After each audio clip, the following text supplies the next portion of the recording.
Bem-vindos ao Infelizmente FC Podcast, o podcast onde o pior time do mundo é o seu.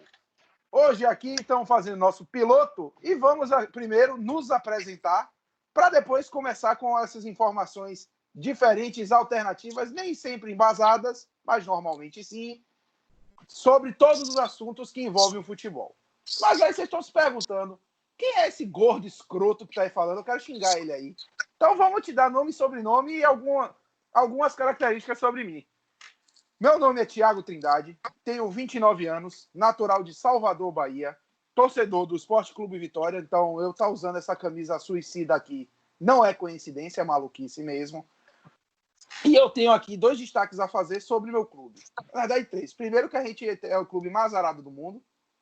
O segundo é que não importa o que qualquer torcedor falar, Ramon Menezes foi o maior jogador da história, não só do Vitória, mas do futebol brasileiro. E se eu encontrar Zé Luiz um dia na rua, eu quebro ele na porrada. Mas a bancada não sou só eu, né? Eu só sou o gordo escroto que está aqui falando com vocês. Então, deixa eu apresentar vocês a bancada. Anderson, se apresente, meu amigo.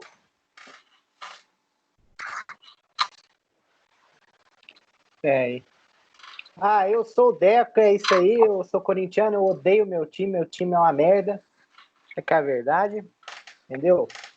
Só me passa raiva, eu não vou falar a minha idade não, é só Deco mesmo, é isso aí, pode tocar pra frente. Douglas, sua vez, meu irmão, se apresente. E aí, moçada, prazer, meu nome é Douglas, sou torcedor do Clube Atlético Mineiro e associado do grupo terrorista IRA, irritados profundamente com o Atlético Mineiro. Eu errei a sigla, problema, azar. Estamos aqui nesse piloto, que é meio Rubinho Barrichello, né? Chegamos atrasado, mas o importante é que a gente vai aqui falar de todos os temas que são relevantes na semana, algumas irrelevantes e causas particulares, e estamos aí. Sobre o meu time, na verdade, o IRA, irritados raivosamente com o Atlético Mineiro, eu tenho muita raiva desse time, como o Deco, e essa raiva está espalhada pela internet em muitos áudios. Você nunca me viu, mas já deve ter me ouvido. É um prazer lhe conhecer. Muito bem. Filipão, se apresente, meu irmão. Você que é outro suicida. Fala, galera. Boa noite. Eu sou o Felipe, tenho 26 anos. Como vocês podem ver, eu compactuo com o sofrimento, né? Sou torcedor do Esporte Clube Vitória, assim como meu nobre Thiago. Em relação a Zé Luiz, compactuo também com a mesma opinião. Desgraçado, filho de uma puta. Enfim, é só isso, galera. Vamos lá, estamos aqui para debater sobre futebol, sobre tudo que for relevante. Espero que vocês gostem. Muito bem, agora deixa eu chamar a minha Peppa, que apesar de não ser de lá, mora lá. Guilherme, meu amigo, se apresente. Salve, salve, minha rapaziada. Meu nome é Guilherme, sou de Brasília, apesar da cabeça chata de cearense e de morar na Bahia. Estamos aqui um rapaz do povo, um rapaz do Brasil inteiro. Palmeirense desde criança, apaixonado pelo futebol do craque Alex. Se você veio falar mal de Dudu perto de mim, nós vamos ter que ser obrigado a sair na porrada. E também sou hater profissional do atleta Egídio e do clube e da sociedade esportiva que é o Goiás Esporte Clube, este câncer no futebol nacional. Um abraço. Muito bem. E agora, o único torcedor jovem do Santos Futebol Clube tem de se apresentar. Venha, Richard! Boa noite, galera. Meu nome é Richard Baluta. Eu sou de Blumenau, Santa Catarina. Eu sou um santista jovem. Eu torço pro Santos porque eu sou otário. Meu maior ídolo do Santos e do futebol é o lateral Léo. E o jogador que eu mais odeio na face da terra é o Thiago Ribeiro. Porque eu acho que o Thiago Ribeiro ele causou todo o mal que a gente está vendo hoje em dia, é culpa dele. Entendeu? Se ele não tivesse feito aquele gol em 2014, o mundo seria muito mais feliz. Muito bem. Queria fazer um contraponto aqui de que eu sou apaixonado pelo atleta Thiago Ribeiro. Um abraço. Não é?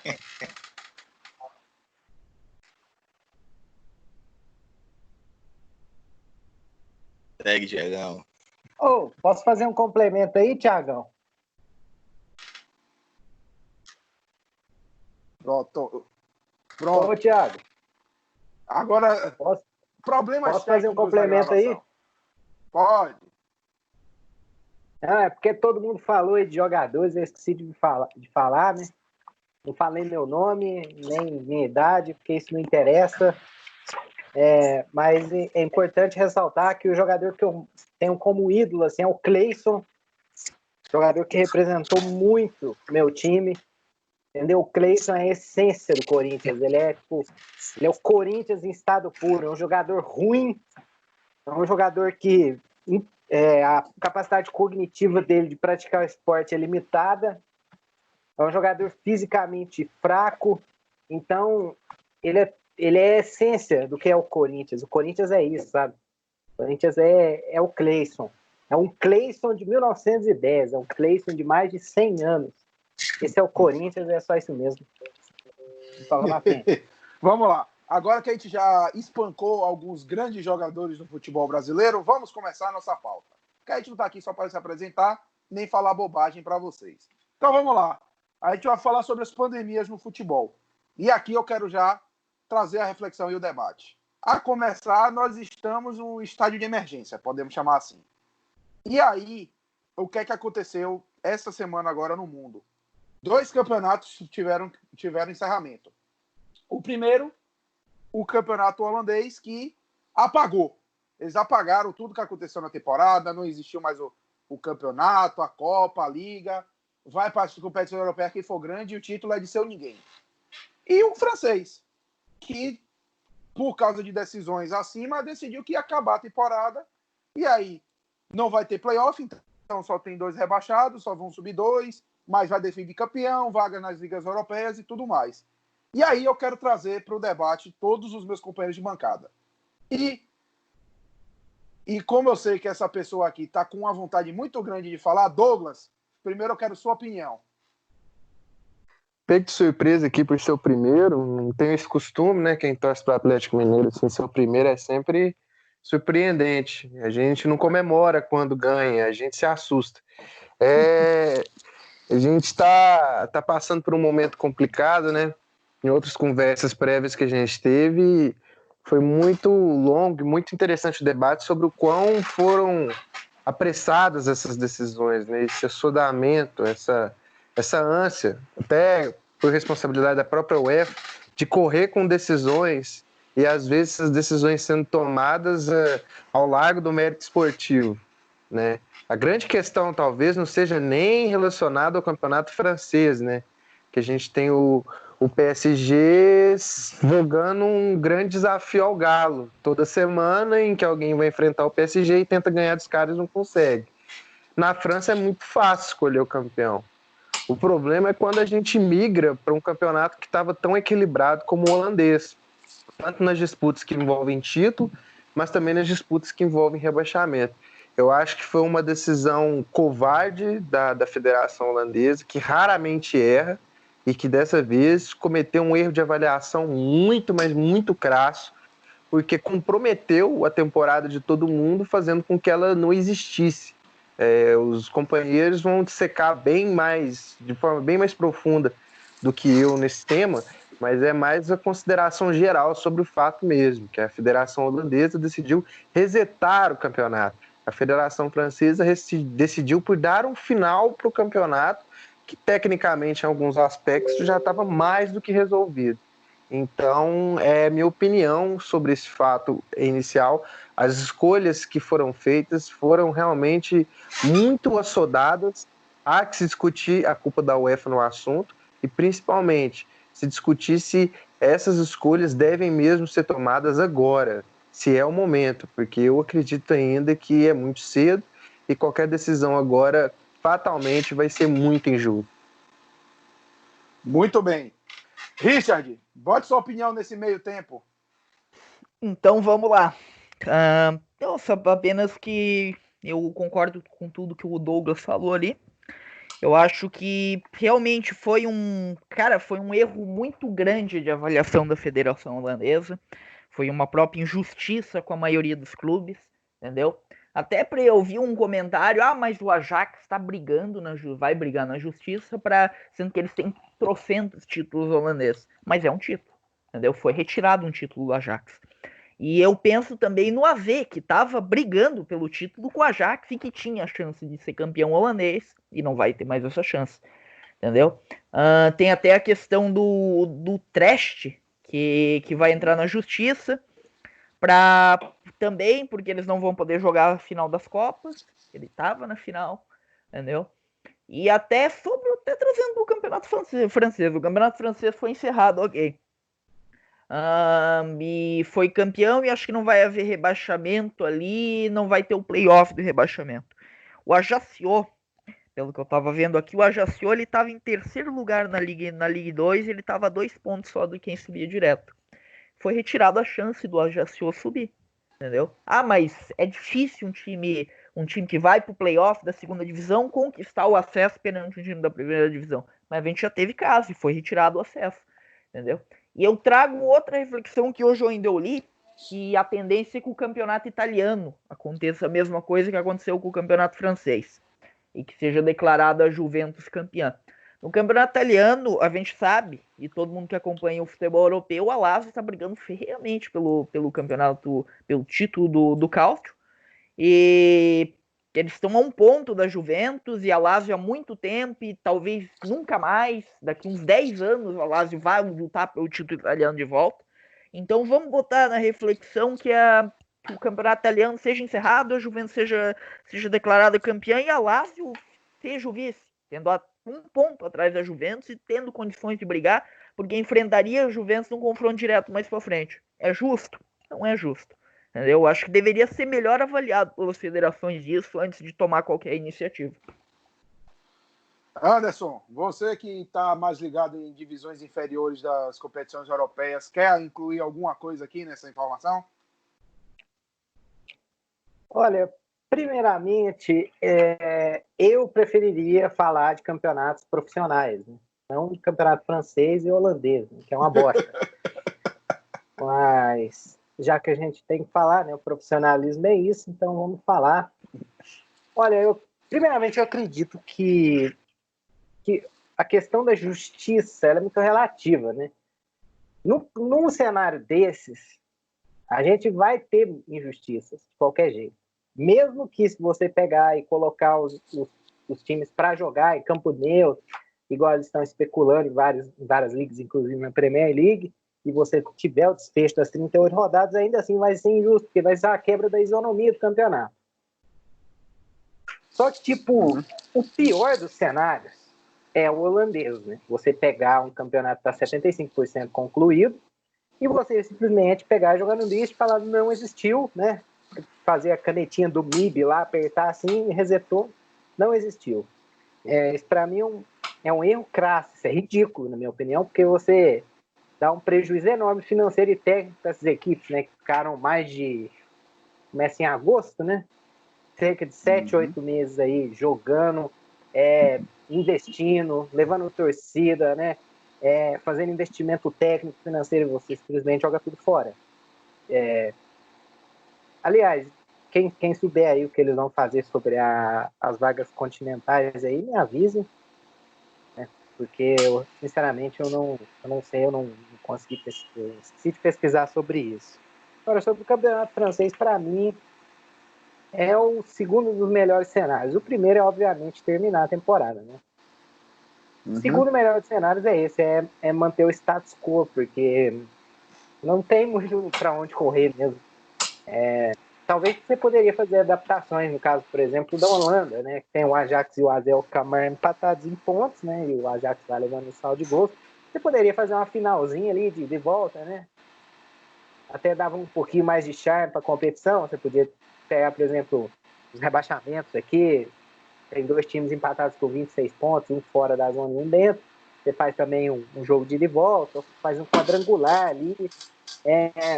Para mim, são o melhor dos cenários mesmo. Você fazer essas decisões, tipo, decisões de vaga em Champions, que estão muito acirradas, vagas em Europa League, rebaixamento.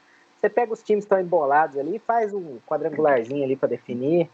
É a melhor forma possível, né? Mas o ideal mesmo é terminar, né?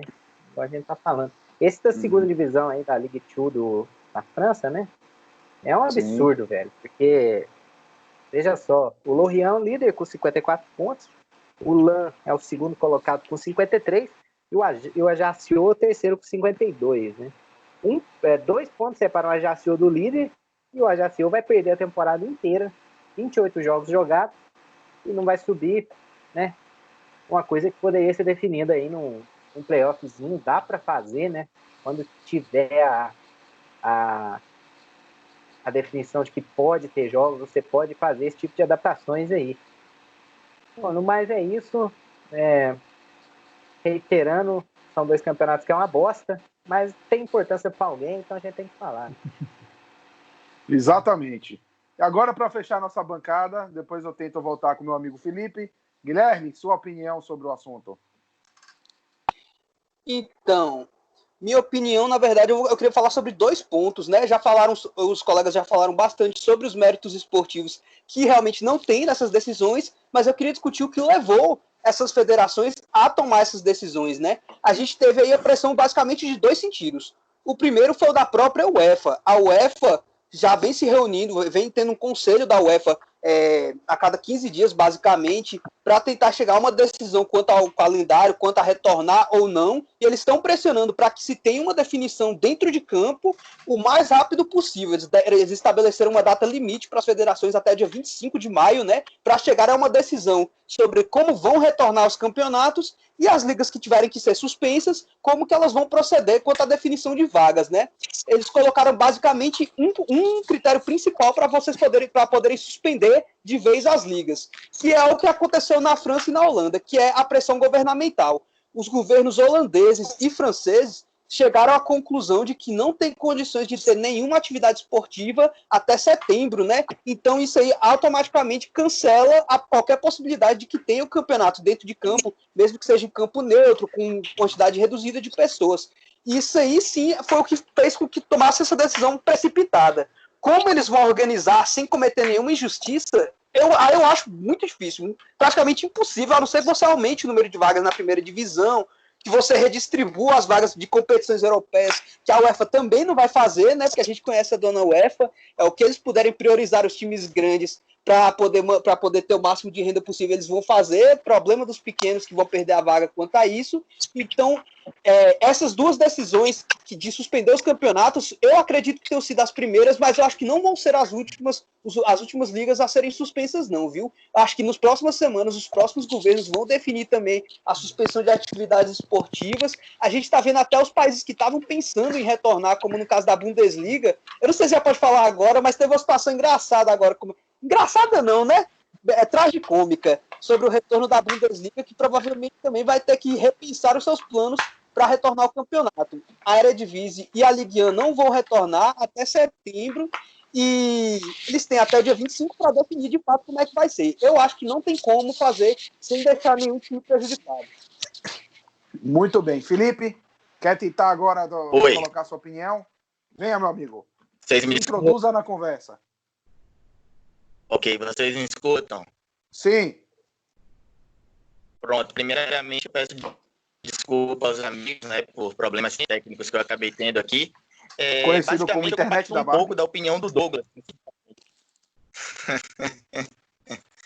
Eu compacto um pouco com a opinião do Douglas, porque eu acho que foram decisões extremamente precipitadas, né? Eu acho que a própria UEFA, ela acaba meio que pressionando um pouco as federações a tomarem uma decisão, sendo que deveria ocorrer de forma contrária. Eu creio que a UEFA deveria trabalhar em função das federações e não o contrário. Em relação ao campeonato francês, como a gente já sabe, o campeão, o PSG, sempre é o PSG, então não vejo tanta polêmica, tanto problema com essa decisão, né? Eu acho que o grande problema, como o Anderson citou, são dos clubes menores, né? Os clubes que estavam brigando contra rebaixamento, em relação ao acesso. E voltando um pouco, quando você decide cancelar uma competição, como a Liga Holandesa decidiu cancelar, você está jogando 7 meses, 8 meses fora. Quer dizer, os clubes pagaram salários durante esse período, o torcedor foi ao estádio durante esse período, então é um prejuízo irreparável, né? Eu acho que a UEFA deveria decidir uma data com uma certa antecedência. Essa deveria ser uma decisão conjunta. Obviamente, a gente sabe que cada liga ela tem suas peculiaridades, só que eu creio que poderia se chegar a um consenso, eu não sei. Eu acho que poderia ser feito de outra forma. Acho que não deveria serem decisões tão precipitadas como essa. Muito bem. Eu vi que Douglas pediu a palavra mais cedo. Eu queria saber o que é que ele tem a acrescentar ao nosso debate. Bom, Thiago, eu também queria, até para poder finalizar, concordando com o nosso companheiro Tedg, a questão da pressa da UEFA também revela um pouco do como que as autoridades executivas do futebol às vezes parece que se colocam num plano diferente da realidade, se isolam dentro de uma bolha.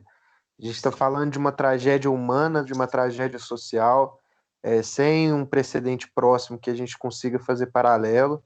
E a UEFA se arvora do direito de desenhar uma data limite para que as ligas voltem.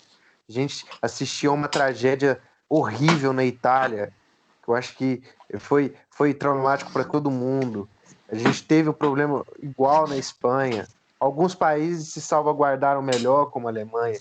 Então, eu acho um contrassenso, eu acho uma falta de sensibilidade você querer desenhar uma data, uma linha, um deadline para poder fazer com que os clubes voltem a jogar, sendo que a gente ainda está tratando das feridas de uma tragédia humana e social sem um precedente próximo. Então, eu acho mesmo, sinceramente, que não falta só o pessoal da UEFA a capacidade de discernir as coisas e gestão de futebol. Falta o pessoal da UEFA assistir jornal, porque eu acho que se eles estivessem acompanhando o noticiário, certamente eles não estariam tão preocupados em desenhar uma data limite e fazer com que as federações decidam rápido para que tudo volte à normalidade o mais rápido possível, de forma mais séria possível. Essa é a minha opinião também. Uhum. Muito bem. Alguém mais quer introduzir algum detalhe? Vamos. Deixa o Guilherme falar ali. Pode pular pro Guilherme. Pronto, vá primeiro, Guilherme. Pronto, obrigado. Eu tava só o tesouro porque você não esqueceu de ligar o microfone, viu? Mas tudo bem. Na verdade, eu queria só fazer também um complemento à questão do que Douglas falou, né? Eu acho que eu não citei na minha apresentação, mas eu sou da área de saúde, eu faço medicina.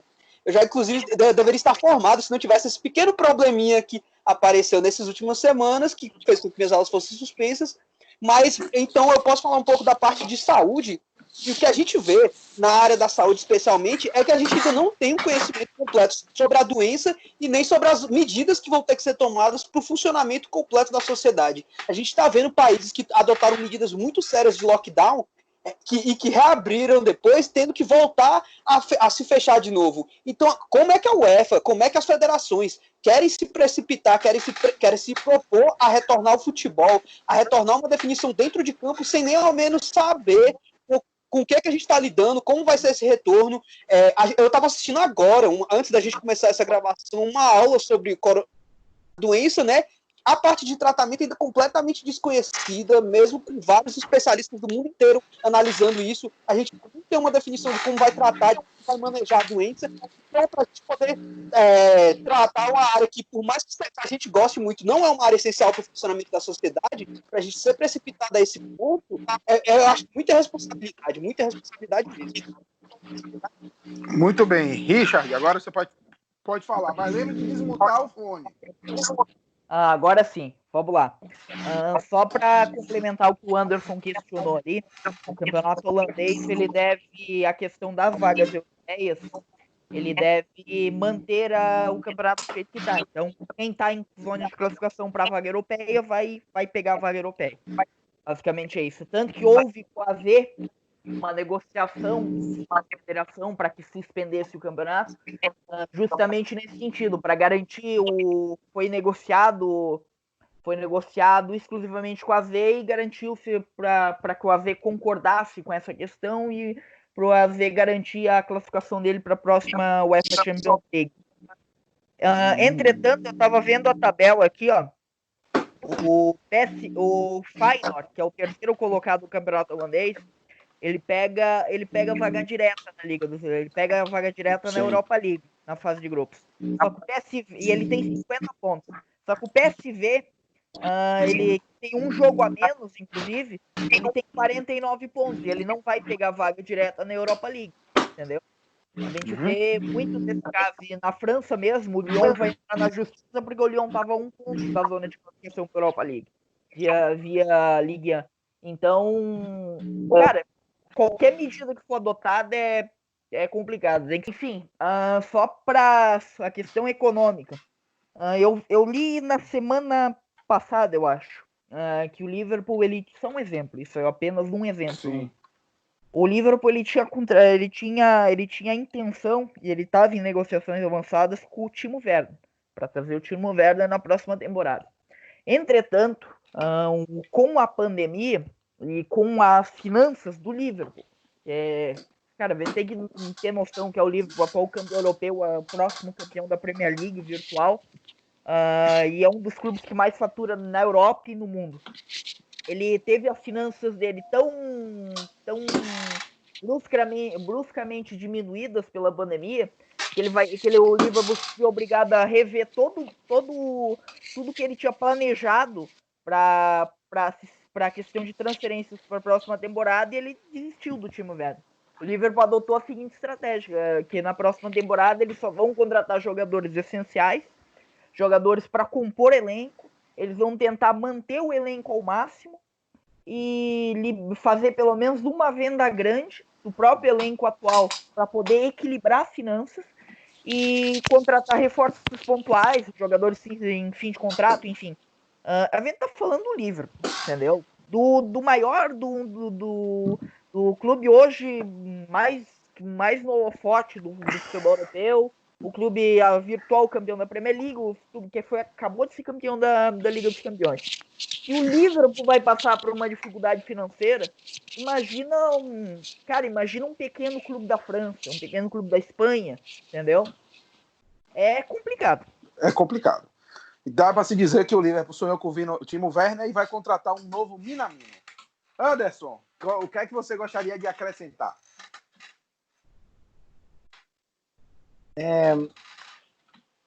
Então, como eu estava dizendo antes,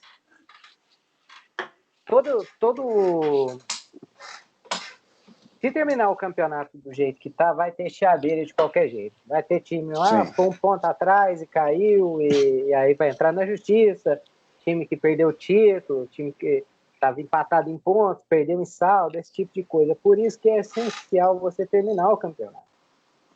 Mas agora não tem como. Mas a prioridade não é o próximo campeonato, tem que ser esse campeonato, que é o que está acontecendo.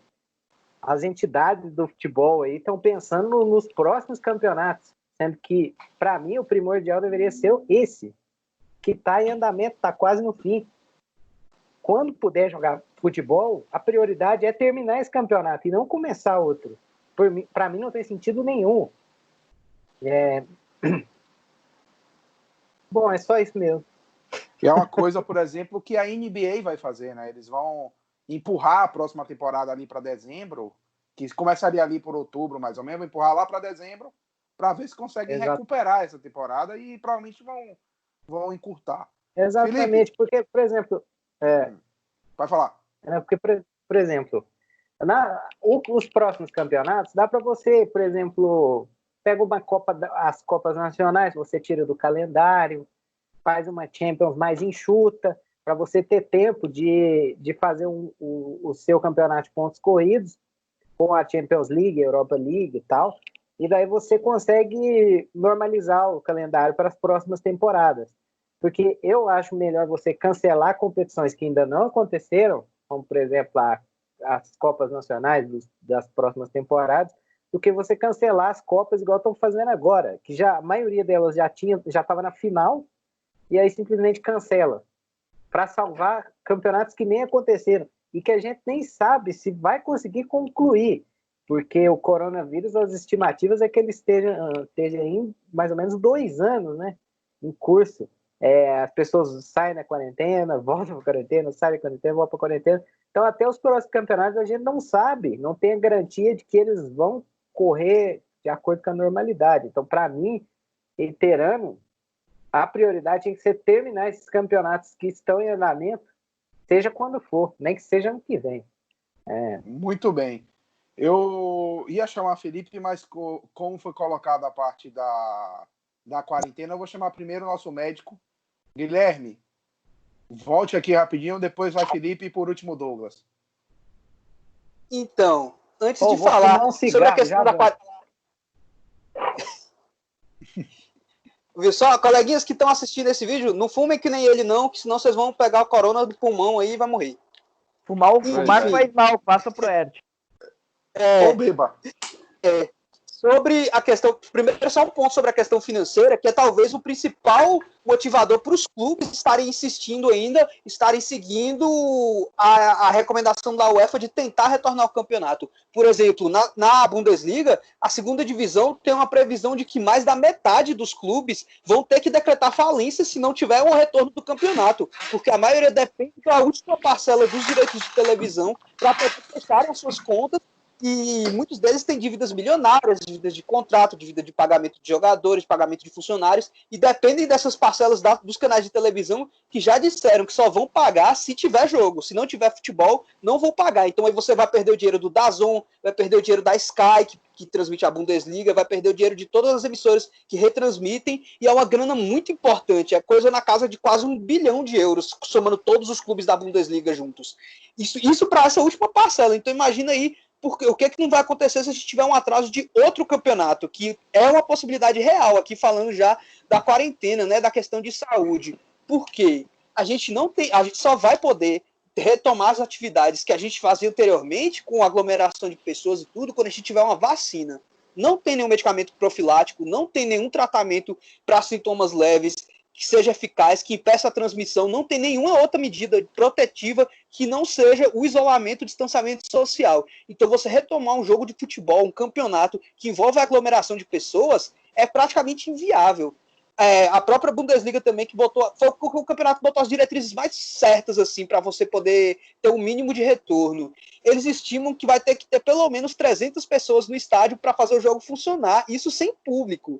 Contando aí com roupeiros, seguranças, o pessoal que trabalha na manutenção do estádio. Isso é uma quantidade muito grande de pessoas. Eles querem dividir em 3 setores de 100 pessoas cada. Todas essas pessoas vão ter que ser testadas múltiplas vezes durante as semanas. Agora eles começaram a testar os jogadores, eles já encontraram 10 casos positivos. Imagine aí como é que não vai ser, porque até entre você fazer o teste e sair o resultado tem um delay. Então imagina, você fez o teste hoje, o jogador pegou a doença depois do teste e vai jogar amanhã. Como é que vai seguir isso aí? Inviável. Pelo menos no primeiro momento, enquanto a gente não tiver vacina, a gente não pode falar a sério de um retorno de campeonato. Muito deixa bem, eu fazer um adendo rapidinho. O Guilherme falou que não tem remédio. Pô, tem a coropina, velho. Entendeu? A coropina tá aí pra matar o estômago. Muito boa. Filipão, antes só de você falar, eu queria lembrar aqui um exemplo. Paulo Dybala pegou, e em 6 semanas já foram 4 testes e os 4 acusaram positivo. Ele até agora não conseguiu se recuperar. Parece que o histórico de atleta dele não era tão histórico. Lambeu da gente de criança, né? É possível. Sim. Mas a gente teve outro mais grave de jogador da Ligue 1, né? O Júnior Sambia, volante do Montpellier, o jogador jovem, no auge da forma física, que pegou a forma grave do corona, foi parar na UTI, teve que ser entubado, ficou em coma induzido, está se recuperando, aparentemente já está próximo de receber alta da UTI, inclusive, só que também mostra que os mesmos jogadores, no auge da forma, não estão imunes. E mesmo que eles peguem e sejam assintomáticos, eles vão conviver com outras pessoas. Então você vai fazer o quê? Você vai botar todo mundo em quarentena em um hotel para sair do hotel para jogar e voltar, sem contato com a família, sem contato com ninguém? É complicado. Complicado. Rapidamente, Felipe, sua parte, e aí a gente segue para Douglas, que ele tá doido para falar. Então, uma coisa, uma pequena esperança que eu tenho em relação a esses impactos econômicos no futebol, eu tenho a expectativa e a esperança, sendo redundante, de que a gente termine essas transferências estratosféricas, né? Essas coisas de você pagar 100 milhões de euros num jogador pereba, como a gente cansa de ver na Premier League, por exemplo. E, além disso, eu acho que a gente vai ter uma nova modalidade aí de transferências, que será as trocas, né? Eu creio que a gente teremos muitas trocas de atletas, até porque os clubes eles não têm dinheiro, cara. Vocês observam clubes como Barcelona, Manchester City, Liverpool, clubes milionários tendo que fazer acordos de redução de salários. Então, é um misto de esperança e de expectativa de que a gente possa viver uma realidade no futebol, né? Que a gente saia dessa bolha. Muito bem. Douglas, sua vez, venha. Primeiro, complementando com a adendo a questão do histórico de atleta, eu acho que todo mundo entendeu errado a declaração do presidente, porque a questão não é você estar sendo atleta.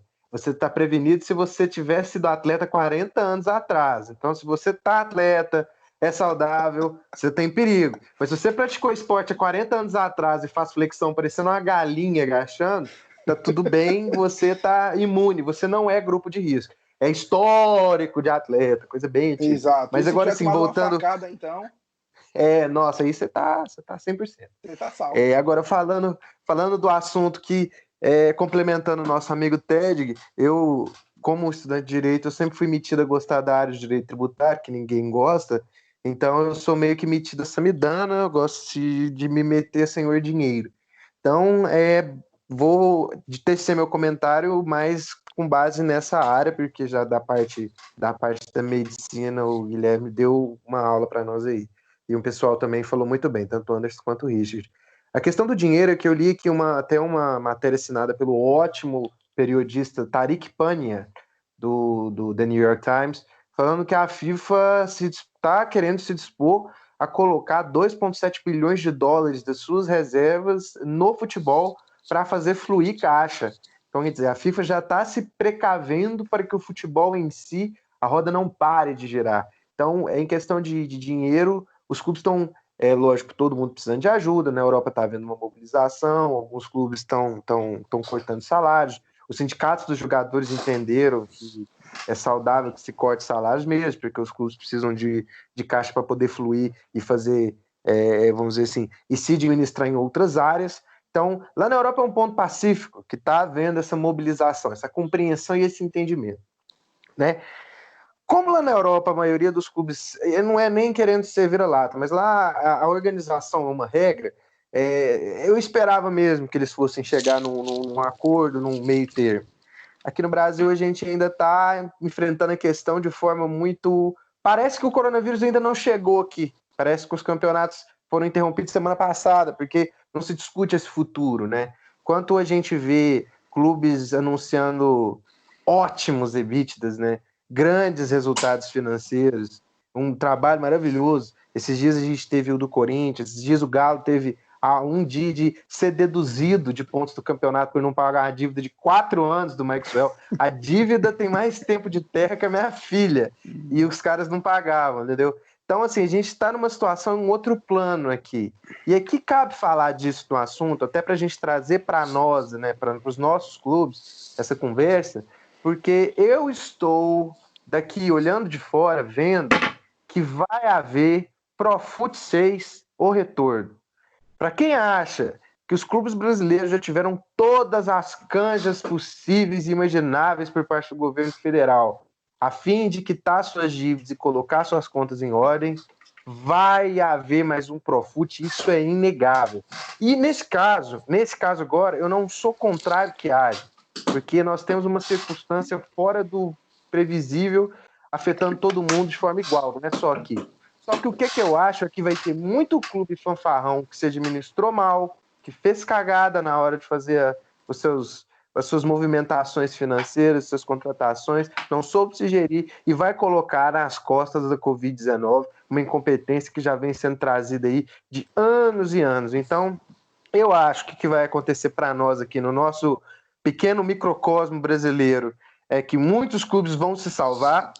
A Covid-19 foi um mal horroroso que veio para bem para eles, porque eles vão ter essa salvaguarda.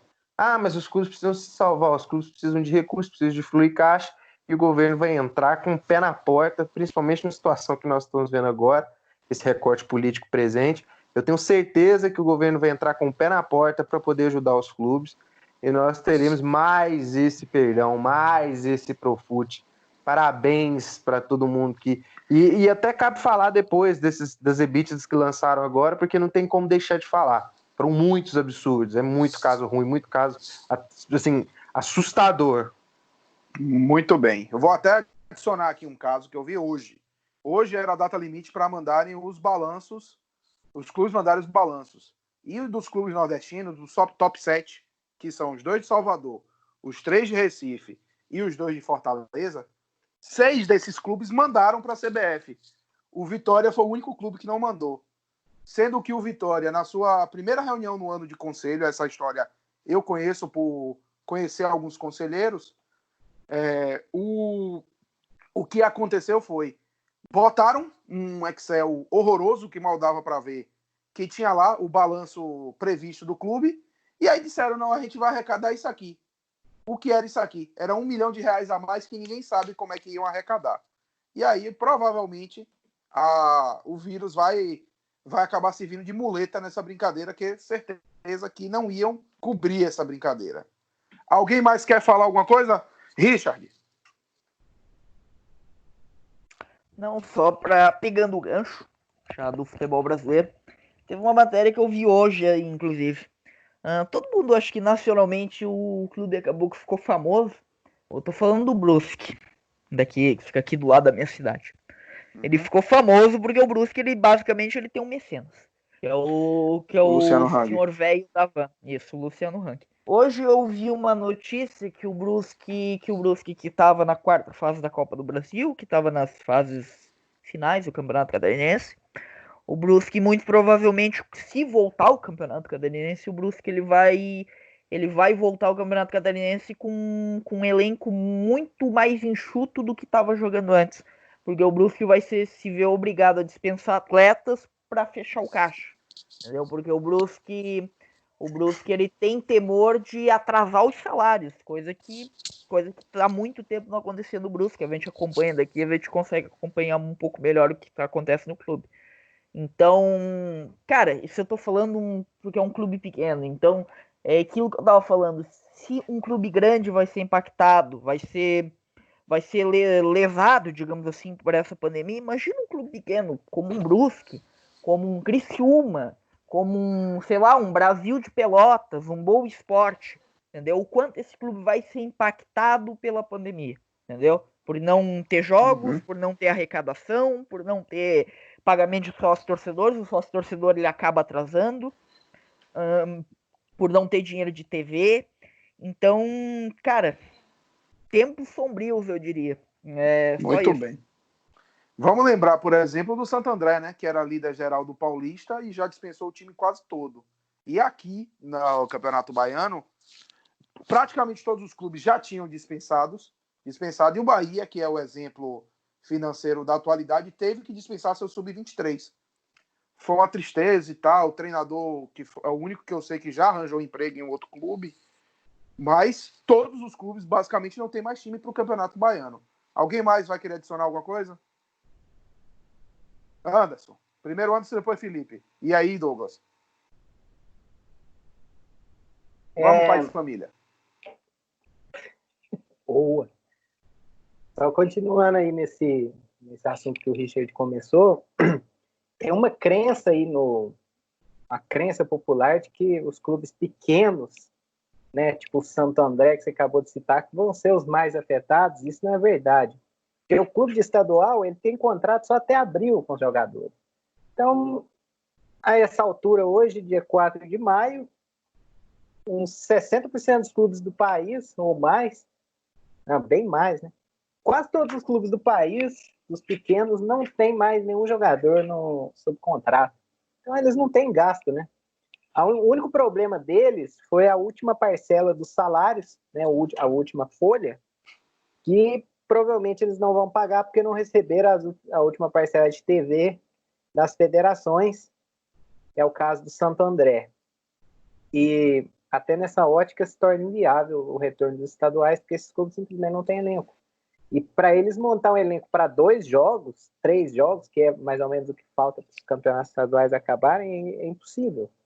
Porque, a não ser que esteja uma flexibilização muito grande aí nos contratos de futebol, porque, segundo a legislação, o mínimo contrato que você pode fazer com o jogador é 3 meses.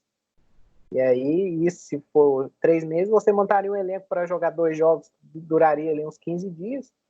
e depois você ficaria 2 meses e meio pagando um salário para jogador que simplesmente não está jogando. O impacto de verdade, eu acredito, seja nos clubes que têm divisão.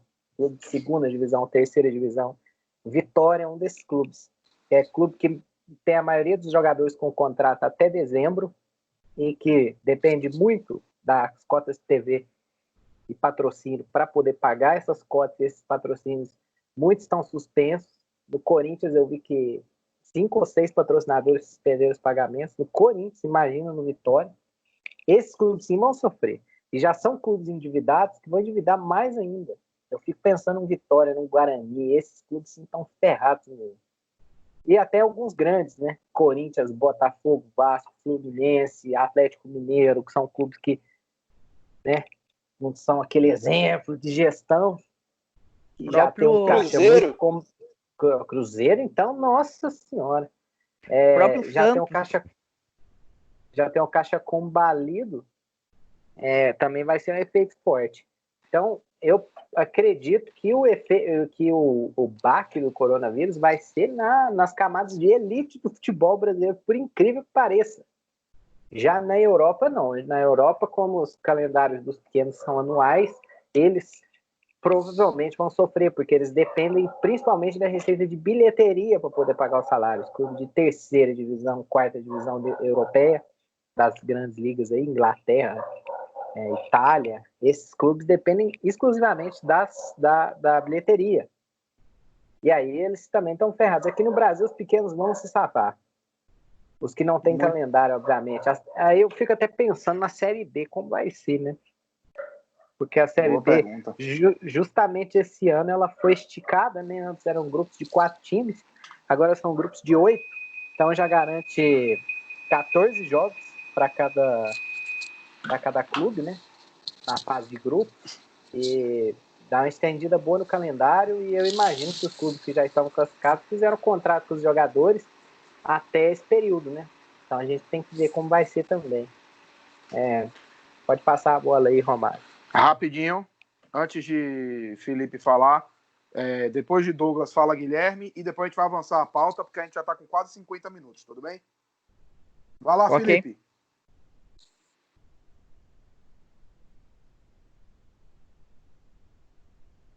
Morreu o áudio de novo. Travou o Nintendo. Muito bem. Eu vou passar, tenta resolver esse áudio aí. Enquanto isso, Douglas, venha, meu amigo, venha, joga a sua opinião.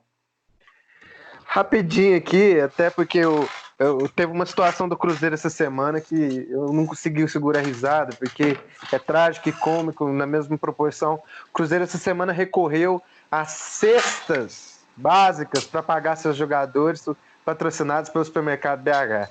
É realmente triste a situação do Cruzeiro. Eu dou risada porque eu torço pelo Atlético, mas é aquela risada de torcedor, porque quando a gente vai analisar a situação como espectador de esporte, a gente fica um pouco absurdado. O Galo não escapa dessa fatura, mesma situação. A gente tem mecenato, tá? Para quem não quer tapar o sol com a peneira, o que rola no Galo é mecenato. Uma coisa que eu explico para todo mundo que não conhece o Galo por dentro: o Galo é uma ação entre amigos, não pertence à torcida, a torcida não apita em nada. O Galo tem casos de emissões de ebítidas absurdas da última gestão, principalmente do Daniel Nepomuceno. Tudo passou ok no conselho, não houve uma querela, não houve uma discussão, um debate sequer. Então, no meu caso, do meu time, que eu posso falar com mais propriedade, é uma ação entre amigos, é mecenato. O Galo só vai se salvar porque tem gente com muito dinheiro que gosta dele. Ponto. Em questão de gestão, a gente está numa situação difícil. Só para poder terminar, fazer aqui, para a gente poder até chutar a pauta para frente, a questão de quem vai se salvar ou não. Eu acho, numa reflexão bem básica, que vai chegar um momento agora, chegado o momento em que a CBF, como instituição máxima do futebol, vai ter que fazer uma escolha de Sofia muito complicada. Ou salva os clubes pequenos, ou salva as federações inúteis. Vai ser um momento difícil, porque um dos dois vai ter que ser sacrificado para que as coisas continuem quando a normalidade voltar. Então, eu acho que vai ser um momento de transformação. O coronavírus veio, afetou o futebol profundamente, e dele vão surgir mudanças que talvez não surgiriam no mundo normal em 50 anos. Ele acelerou o processo e ele escancarou realidades. Como disse a manchete ótima de uma reportagem que o Trivela colocou no ar, acabou a era da exuberância no futebol. Vamos ver o que sai disso. Muito bem. Felipe, vamos tentar de novo? Só um minutinho. Oi. Tô ouvindo. Ô, Douglas, você tem dúvida de qual vai ser a escolha da CBF? Pelo amor de Deus. Só isso Não, mesmo. mas a gente sabe. Não, a gente sabe o que vai acontecer. Pois é. Só uma coisa, Douglas. Aqui a gente chamaria esse conselho de conselho do amém. Alguém fala e todo mundo faz amém. Muito bem, vamos lá, Felipe. Pode falar, tá dando para ouvir você. É só uma pequena observação. Nossa amada, maravilhosa e simpática CBF teve 200 milhões de receita líquida no último exercício. Nos últimos 5 anos somados, nossa amada CBF acumula quase R$1 bilhão de lucro, de receita líquida, né? É a hora de distribuir essa grana para os clubes, né? É a hora. Mas o que eu acho é que falta representatividade. Se você faz uma reunião hoje na CBF, você tem que chamar os 20 presidentes dos clubes da Série A, os 20 da Série B e daí por diante. Os clubes eles não possuem uma liga, eles não possuem uma pessoa para os representarem nessas reuniões, né? Eu acho que quanto mais cabeça querendo falar, querendo expor seus argumentos, querendo fazer suas exigências, acaba atrapalhando todo tipo de negociação. Então acho que é o momento dos clubes, principalmente os grandes clubes, os clubes representativos, leia-se Corinthians, Flamengo, Fluminense, Botafogo, e daí por diante, se unirem, criarem uma liga, ou minimamente elegerem um representante para falar por eles e estarem cobrando ações da CBF nesse momento, não só para si, mas também para os clubes menores.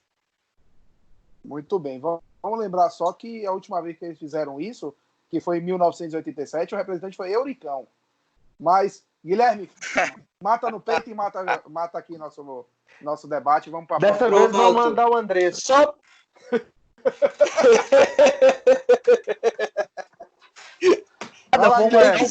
O Andrés e o Itaí. Só gente tranquila. Andrés Sanches e Itaí Machado. Tem que mandar o técnico.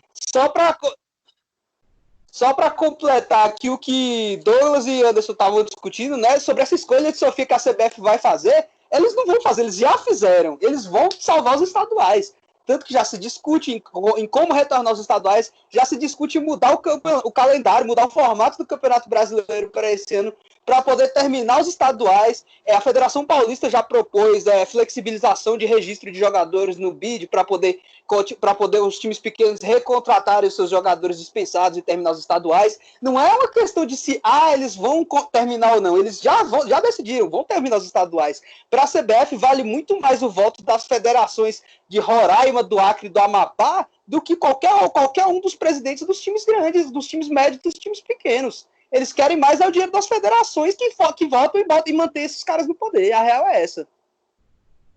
Muito bem. Então vamos seguindo. E é exatamente esse o assunto. Como a pandemia poderia ser utilizada para uma alteração do calendário brasileiro e como ela poderia, por exemplo, o que é que ela aconteceria? A gente voltaria o mata-mata? Acabariam os estaduais? Adequaria o calendário ao europeu? O que a gente faria? Quem vai primeiro é o jovem idoso. Vai, Richard. Depois Douglas, depois Anderson, Felipe e Guilherme fecha. Beleza. Eu só quero pontuar algumas coisas ali.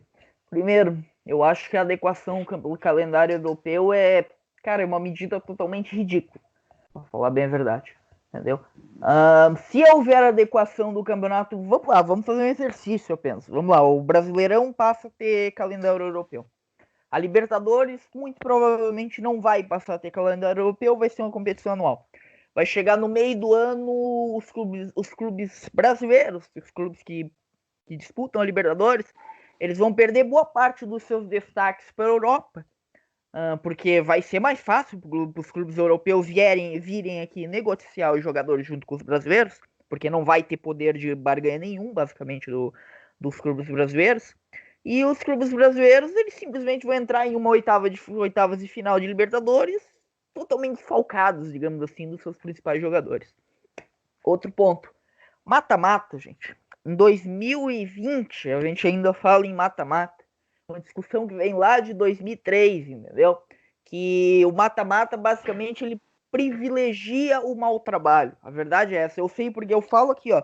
Eu falo do Santos. O Santos, em 2002, ele foi campeão brasileiro, mas ele se classificou no mata-mata em oitavo, na última rodada, entendeu? Eu não acho isso justo, sinceramente. Por mais que, eu tô falando do título do meu time, mas eu não acho isso justo, entendeu? Eu acho que o Campeonato Brasileiro, ele tem que privilegiar o melhor time, realmente. O time que melhor fez um bom trabalho, que teve uma regularidade e tudo mais. Sobre o fim dos estaduais, aí teria que se mudar muita coisa, entendeu? Aí teria que se adequar às outras séries, Série D e Série E, teria que se dar um incentivo, talvez, para os clubes menores, apesar de que o estadual hoje é balela falar que o estadual ele só prejudica os clubes maiores. Mentira, eles prejudicam os clubes menores também. Eu falo pelo Campeonato Catarinense aqui. Todo clube pequeno do Campeonato Catarinense ele tem prejuízo no estadual. Então, cara, teria que se. Pra tirar o estadual, a verdade é uma só. O estadual é uma pedra no sapato do futebol brasileiro.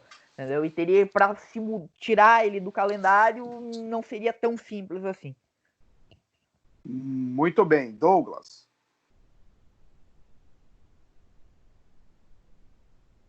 Douglas, o microfone tá mutado.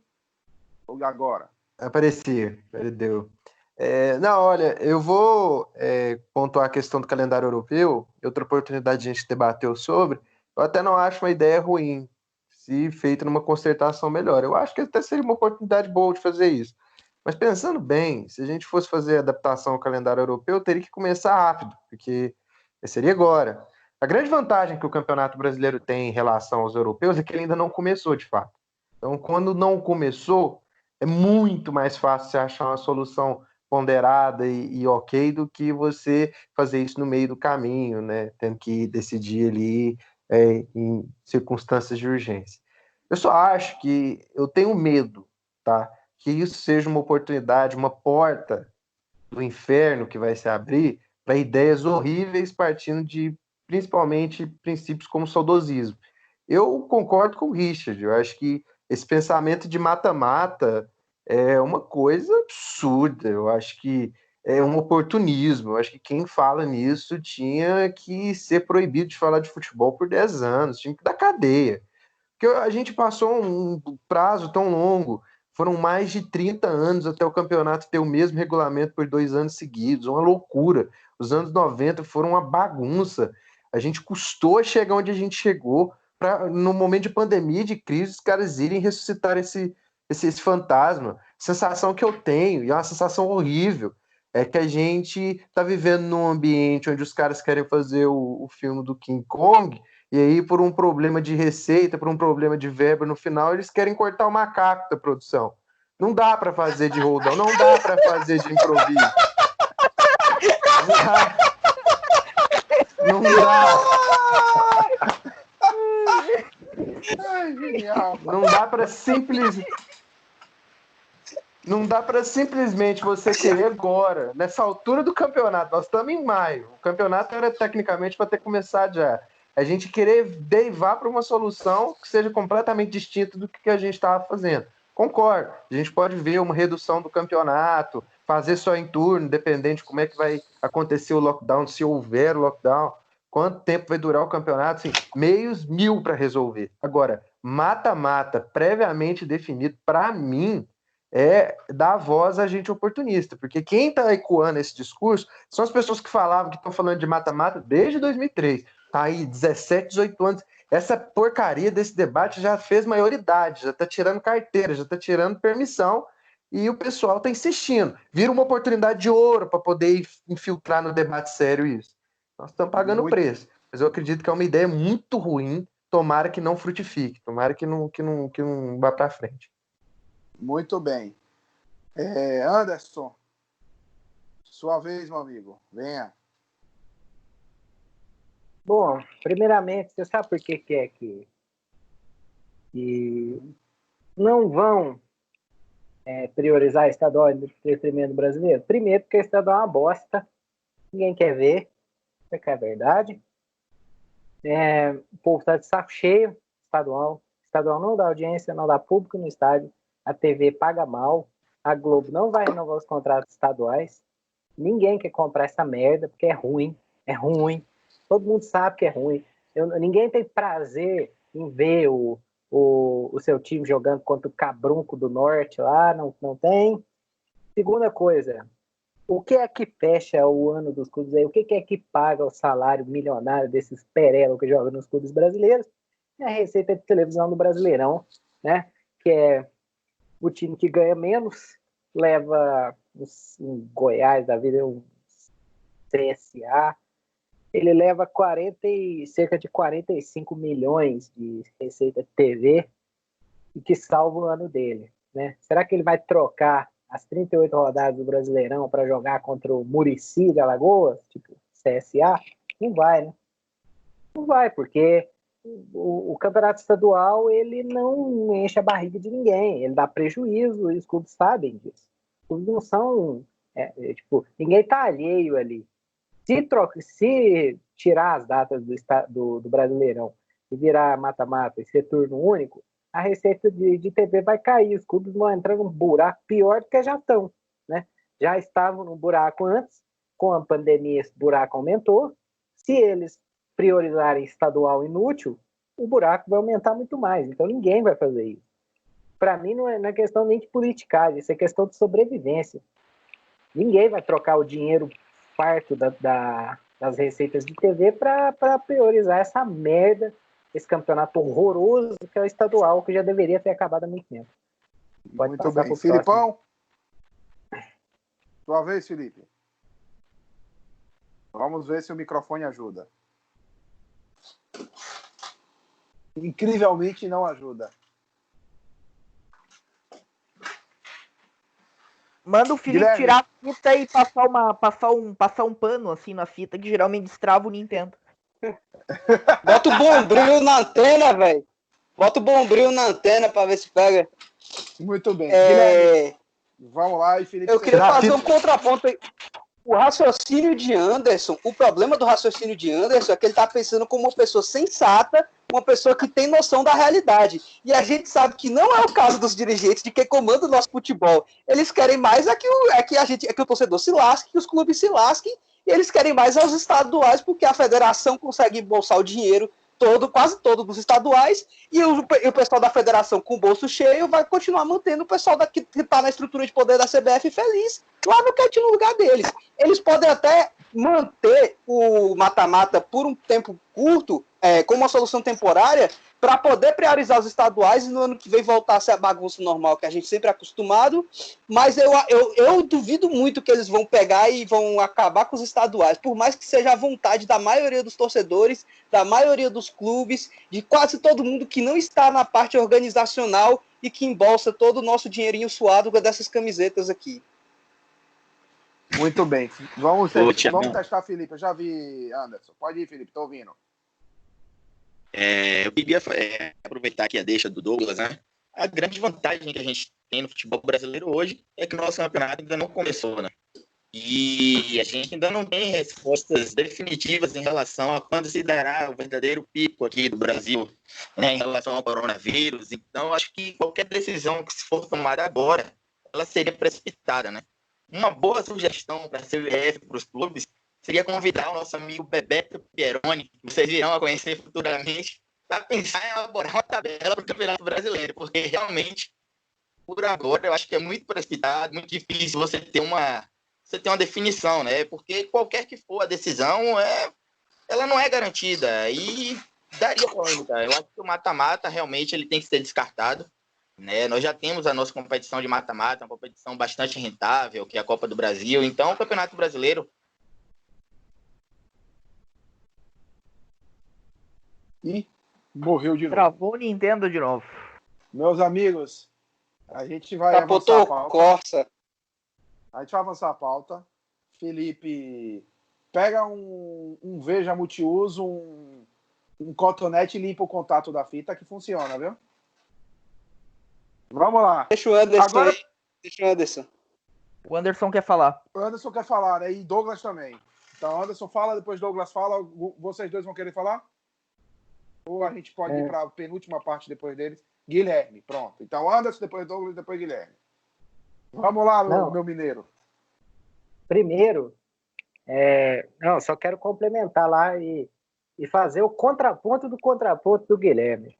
Ô, Guilherme, eu não duvido a capacidade estúpida do dirigente de clube, mas é que, velho, tipo, nem o mais estúpido não tem como fazer essa escolha, porque a diferença, ela é abissal mesmo.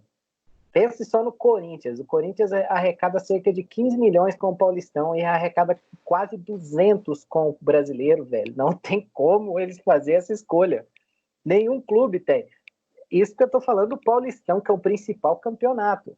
Imagina só se eu for falar, por exemplo, do Vitória, que arrecada cerca de 1 milhão. Menos. Quanto que é, Thiago? É uns 600 mil, é uma coisa vergonhosa. Com a Série B, o Vitória arrecada 8.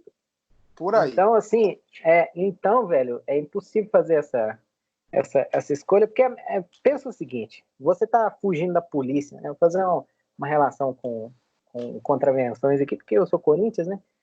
Você tá fugindo da polícia, você entra na concessionária para roubar um carro.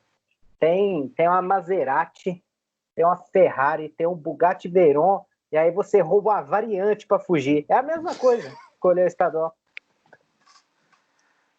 Galera, para avisar aqui, meu Felipe tá com alguns problemas, e aí qualquer coisa, se ele tiver que sair do programa, a gente dá um jeito aqui. Douglas, você que ia falar, pode seguir em frente. Há um ponto que não foi muito abordado, o fato da gente ainda não ter iniciado nosso campeonato, dá ao Brasil e o futebol brasileiro uma responsabilidade muito grande de ser vanguarda. O que fazer com o campeonato que ainda não começou? A gente tem a responsabilidade de tomar uma decisão certa, sábia e ponderada nesse momento. E isso pode até, gerando resultados positivos, se gerar como se fosse uma jurisprudência, que as pessoas vão observar o exemplo brasileiro e vão falar, olha, eles fizeram uma escolha bacana lá, fizeram uma escolha equilibrada. Mas como eu tenho dúvidas sérias que isso vai acontecer, na verdade, eu não acredito que aconteça. Acho que vai ser uma responsabilidade muito grande com a qual a gente não vai saber lidar, a gente não vai saber digerir. Felizmente, eu tenho medo de que venha por aí uma gambiarra nível Ferres que vai fazer todo mundo perder todos os fios de cabelo que restam ainda. Vocês vão ver o que esse pessoal está aprontando. Eu tenho medo quando o dirigente se reúne em questão de emergência. Nunca saiu nada de bom. Eu tô sentindo que tem cheiro de regulamento da Ferg no ar. E esse cheiro eu sinto a distância. Uhum. Muito bem. Guilherme, você vai falar mais alguma coisa? Só para terminar aqui também esse assunto, foi até bom Douglas ter citado a Ferg, porque a Ferg é justamente um dos que reforça o meu ponto de que os dirigentes das federações não vão abrir mão dos estaduais de jeito nenhum. Os times no Carioca mesmo, eles jogam todos no prejuízo para poder a Ferg encher o bolso de dinheiro. Eles jogam no Maracanã as moscas e a Ferg ainda sai lucrando milhões. Você acha mesmo que eles vão abrir mão disso aí? Eles querem mais que os clubes se lasquem e continuem jogando no Maracanã para 2.000 pessoas por 3 meses para que eles possam encher o bolso de dinheiro. Eles não estão nem aí para a qualidade do espetáculo, para a qualidade da transmissão, para o nível do jogo. Eles não estão nem aí, eles querem encher o bolso de dinheiro, bicho.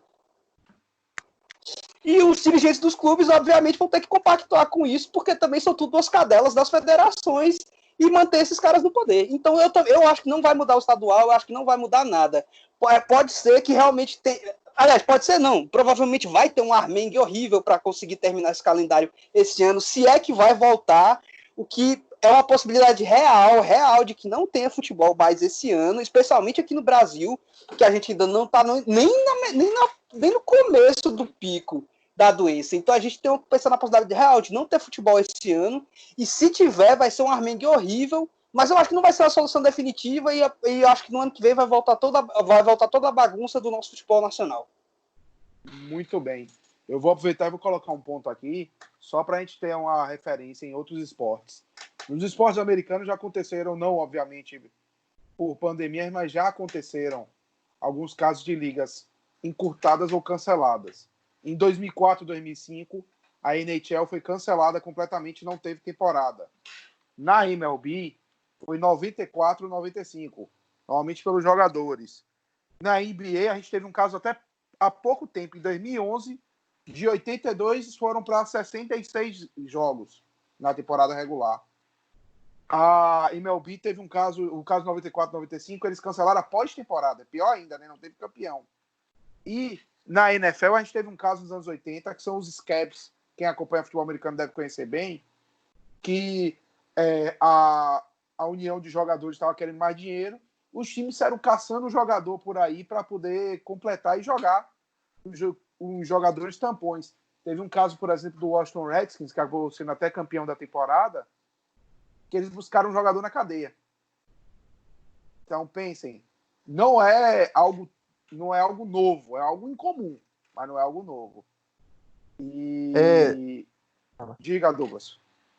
Não, é só porque esse é o caso da temporada de 87, né, que teve o lockout. Quase aconteceu o lockout em 2011, eles fecharam um contrato coletivo questão de semanas antes da temporada começar. Então não há ineditismo em uma temporada realmente mexida ou um regulamento alterado, entendeu? Então, assim, o pessoal também precisa entrar em pânico achando que vai ser uma solução definitiva. Como o Guilherme falou, uma solução temporária, vamos dizer, um durex que eles vão colocar lá, vão tentar tampar o vazamento, e aí nos outros anos, à medida que as coisas forem voltando ao normal, eles vão refazendo as coisas como eram antes. Exatamente. Muito bem. Só um ponto aqui, Thiago. Tudo bem. Você falou da questão da MLB, né? Que na temporada de 94 teve a greve dos jogadores, interrompeu a temporada no meio, não teve pós-temporada. Teve um detalhe interessante nessa temporada, tinha alguns jogadores buscando recorde histórico, né? De home runs. Um desses jogadores era o Ken Griffey Jr., lenda do Seattle Mariners e tal. E exatamente. Depois que ele foi interrompido essa temporada, ele nunca mais conseguiu chegar perto desse recorde. Ele continuou buscando pelo resto da carreira, mas não chegou. Outros jogadores depois conseguiram, ele não. Imagina que no futebol, o Liverpool, que estava para ganhar a Premier League depois de 30 anos, na beira de ganhar com o título garantido, chegou a doença que acaba com o futebol e eles não ganham o título e sabe-se lá quando que eles vão ganhar. Vai ser engraçado, viu? Nossa Senhora! Mas que dá uma pena do Liverpool, dá uma pena do Liverpool. Ó, eu vou pular, porque o podcast já está num bom tamanho. Eu vou pular a parte das outras pandemias. Acho que já está meio debatido por algumas mídias. Você quer falar alguma coisa, Douglas? Eu acho que nem gasta debater, porque eu acho que o debate nosso aqui rendeu muito mais, foi muito mais fluido sem esse debate. Sim. Porque aí a gente precisaria fazer uma consulta histórica que talvez agora, do jeito que o debate fluiu para o rumo que foi, não teria sido tão produtivo. Apesar de ser um assunto interessante, claro. Né? A gente pode usar como uma pauta futura. Então vamos fechar. Eu vou trazer aqui, em ordem alfabética, cada um vai contar um caos envolvendo uma partida de futebol. Vou ter que pular, por enquanto, o Anderson, que ele deve ter ido resolver alguma coisa. Richard. Então o Richard começa. Vamos fazer vamos lá. Primeiro pela torcida mais velha. Exatamente. Para quem não sabe, até para você estar conhecendo... que eu não comentei isso no começo do vídeo, mas provavelmente eu vou comentar nos próximos episódios. Como eu moro em Blumenau tem um clube muito ferrado, fudido, que é o Clube Atlético Metropolitano. O Clube Atlético Metropolitano, só para vocês terem uma ideia, o maior ídolo, o jogador que mais tem gols na história do Metropolitano é o Mariano Trípode, que já deve ter jogado no clube de vocês. Entendeu? Excelente jogador, já jogou no Santos. E uma passagem interessante do Metropolitano, até vem o caos engraçado agora. No ano passado, pela 9ª rodada do Campeonato Catarinense, eu e um amigo meu, a gente costumava ver jogos no SESI, quando o Metropolitano jogava aqui. Metropolitano, nesse dia, ele estava jogando contra o Avaí mandou o time reserva aqui, isso é costume, os clubes costumavam mandar o time reserva para cá. E ele ganhou de 3-0 no SESI, o time reserva. E tem um torcedor, que é o torcedor número 1 do Metropolitano, que é o seu Haroldo. Ele deve ter o tamanho do Thiagão, assim, só que uma versão mais idosa. ele simplesmente passava o jogo do primeiro aos 90 minutos xingando os jogadores. E nesse dia o seu Haroldo ele simplesmente enlouqueceu. O Metropolitano tomou gol até do GG do Barcelona. E para quem não sabe, a gente conta essa história mais tarde. Então o seu Haroldo ele foi no alombrado aquele dia, muito bravo. E ele olhou pro elenco do Metropolitano e soltou os seguintes xingamentos aleatórios, dignos do nosso amigo Douglas, inclusive. Bando de punheteiro. Seus bando de punheteiro. Ari Moura, tu é um punheteiro filho da puta. Bando de punheteiro. E foi embora. Muito boa. Anderson, venha com sua história do futebol, sua grande resenha.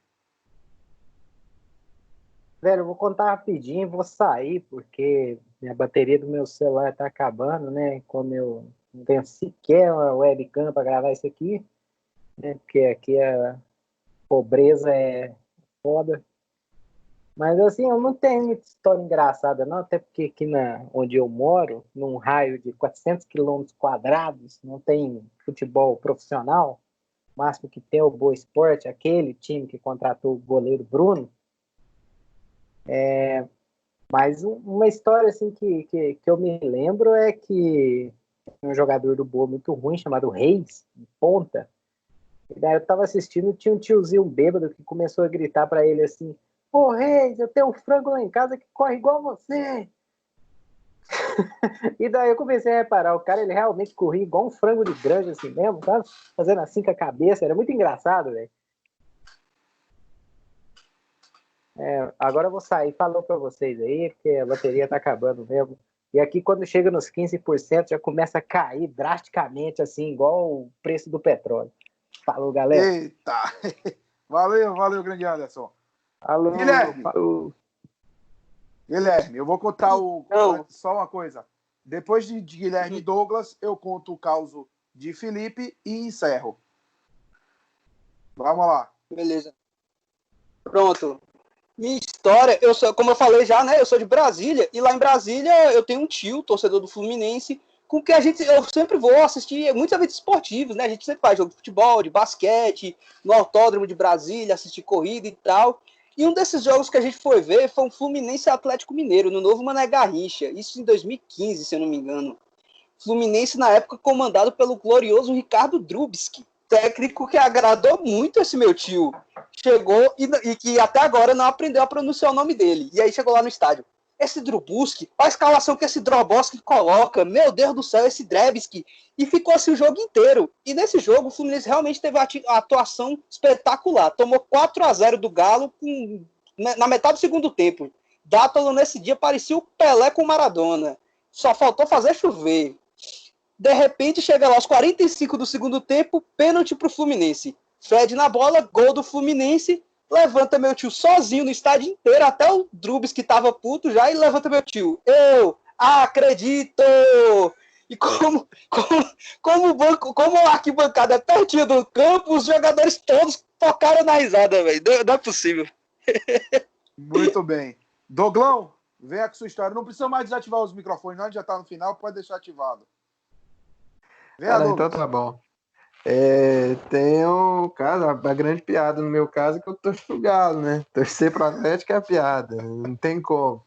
O caso engraçado é que todo dia eu sento e assisto 90 minutos assistindo jogando. A graça é essa.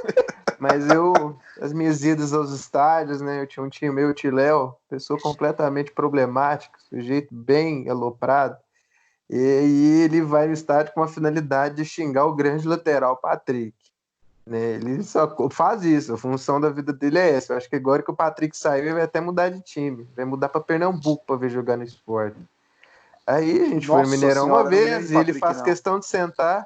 Ele sempre compra o ingresso para ficar nas primeiras fileiras ali para poder levantar e ficar lá na grade gritando: "Ô Patrick, arrombado! Não chega no fundo, é de isopor!" Aí o Patrick não volta: "Olha a avenida, Patrick! Afonso Pena atrás de você, Patrick! Seu animal!" E isso o jogo inteiro. Quer dizer, tadinho, eu fico com dó do Patrick. O Patrick sobe, ele não serve. O Patrick fica, ele não serve. Realmente o cara é ruim. Pelo menos é esforçado. E ele ficou um tempo inteiro xingando o Patrick, falando que o Patrick era ruim, não prestava. E foi sensacional. E o Patrick realmente jogou mal no primeiro tempo. Aí, fim do primeiro tempo, todo mundo desce, a gente tá lá descansando, sentado, conversando. E eu tô vendo esse meu tio fazendo uma caminhadinha e tá andando, e tá indo embora. Ele falou, gritei, ô tio Léo. E atrás dele, falei, onde você tá indo, pô? Ele falou, não, que agora virou o campo do lado, o Patrick agora vai jogar do outro, eu vou lá xingar também. Só deixa eu fazer um adendo aqui. Muito bem, vamos, Richard. É sempre bom lembrar que o Santos Futebol Clube, essa instituição horrorosa que qual eu torço, em 2013 ele tomou um hat-trick perfeito do Patrick. Nossa. Parabéns, foram Nossa, vocês que cara, renovaram o contrato. Impressionante a Vocês renovaram capacidade. o contrato dele. Eu quero dizer que eu tive que aguentar o Patrick por um ano. O cara chegou no Vitória e estreou fazendo gol. Um gol de pênalti contra o Vasco, ele meteu no ângulo. E aí depois entregou alguns bons gols, só que era titular porque o reserva dele era tenebroso. Era Jefferson, acredito eu. Acho que era Jefferson. E do outro lado era um outro Jefferson, aquele com G que jogou no Inter. E Thales, o lateral que não podia cobrar lateral porque ele não tinha metade da mão esquerda. Mas eu vou primeiro aqui, Felipe teve problemas técnicos, né? Então eu vou contar a história dele e vou contar a minha. A dele ele teve uma ex-namorada Bahia, então era peixe pequeno de Lauro de Freitas. E uma vez, de vez em quando ele ia pra fonte. Inclusive eu tive uma namorada, eu fiz isso uma vez, e ela fez uma vez comigo no Bardão, ela quase apanha, mas é outra história. E aí de vez em quando ele ia pra fonte como intruso para acompanhá-la. E foi num grande jogo, num derby soteropolitano, Bahia e Galícia, na Fonte Nova, numa quarta-feira à noite. O Galícia, para quem não sabe, é até o time de um amigo nosso daqui de Salvador. Ele é um time que, apesar de ser o primeiro time a ser tricampeão baiano, e é um time histórico e tal, é um time pequeno. E aí, como o time do Galícia chega na Fonte Nova? 4 veículos. Um micro-ônibus, 2 vans e um carro. Esse era o elenco profissional do Galícia chegando para a Fonte Nova para jogar contra o Bahia pelo Campeonato Baiano. Aquela coisa Chega prestação. Profissional. Chega Meu Time caso, profissional. pois é. Meu caso, eu tenho 2 do mesmo Campeonato Brasileiro. Eu vou contar um que ocorreu a partir de um cartão vermelho e o outro que foi de um gol. Eu vou guardar para o próximo episódio. Teve um glorioso Vitória e Boa pela Série B do Barradão. O resultado do jogo, inclusive, foi Vitória 0, Boa Esporte 1. Jogo que o Vitória não conseguiu fazer nada, o Boa meteu um golzinho ali no segundo tempo. E aí o grande atleta Rildo, que depois jogou no Vasco, entre outros clubes, teve um momento que ele roubou uma bola e o juiz, que era um sergipano, que eu não vou lembrar o nome agora, marcou falta. Aí beleza, ele foi pra cima, o juiz... Rildo era aquele cara com um físico impecável, parecia uma barra, um cabo de vassoura, de tão fino que era. Foi pra cima do juiz, que era parrudo. O juiz deu um amarelo. Beleza, ele ficou reclamando, blá, aquela porra toda, vermelho. Quando o juiz vira, Rildo quase acerta um chute nas pernas dele. O juiz olhou assim.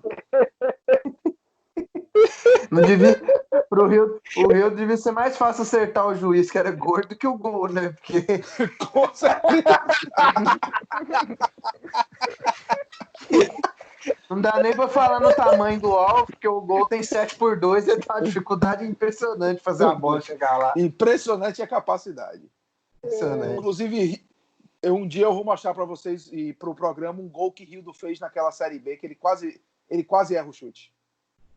Aliás, ele errou o chute, mas ele fez o gol. Ele fez o gol, foi por isso que ele fez o gol. Exatamente. Mas Quantas vezes ele acertou o chute e errou o gol? Então, pelo menos ele fez. Tá valendo.